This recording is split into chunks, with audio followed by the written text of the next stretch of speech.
this, all of them refused.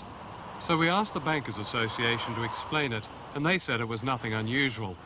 As in all business debt, they said, the tax relief would have to be paid back when the principal loan was paid back. In the meantime, the banks can keep the tax relief and still demand interest payments. And this constant demand is true also of the IMF and the World Bank. Clearly, one is not repaying money that one is not borrowed in the first place. So whatever is now being repaid was in fact disbursed the other way some years earlier. And what you're observing, in fact, is first of all the interest that is payable on borrowings, which I think any person with a mortgage would readily recognize.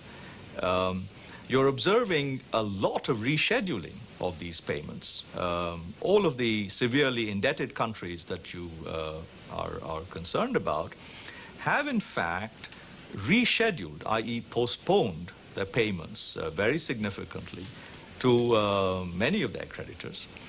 What you're observing also is the payment of interest on the monies that are in their use. In 1991, Prime Minister John Major announced that the British government would wipe out the debts of certain African countries. The gesture was important, but accounts for only 1% of worldwide debt. To end the tyranny of debt altogether and to fight poverty, there has to be radically new thinking. The only solution for most poor countries is that their debt is written off completely. At the very least, their loan repayments are channeled back into genuine development that puts food growing, health and education before so-called economic growth. The banks are not solely to blame for the debt and poverty, but it's not possible for them to look after the interests of the rich world and the poor world at the same time.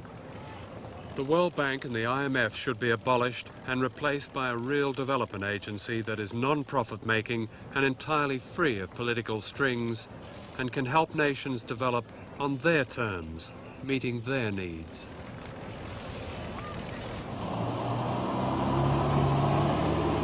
In Britain in the 1990s, the third world and the ravages of debt have come home as the rich have got richer and the poor poorer. No other country in Europe has seen such a dramatic rise in poverty. 1 in 5 British children now lives in poverty. Of course, during the 1980s, a large number of people appeared to be doing well by living off debt. They had jobs and small businesses. But now jobs are being lost and businesses are going bankrupt, and 80,000 homes are being repossessed a year.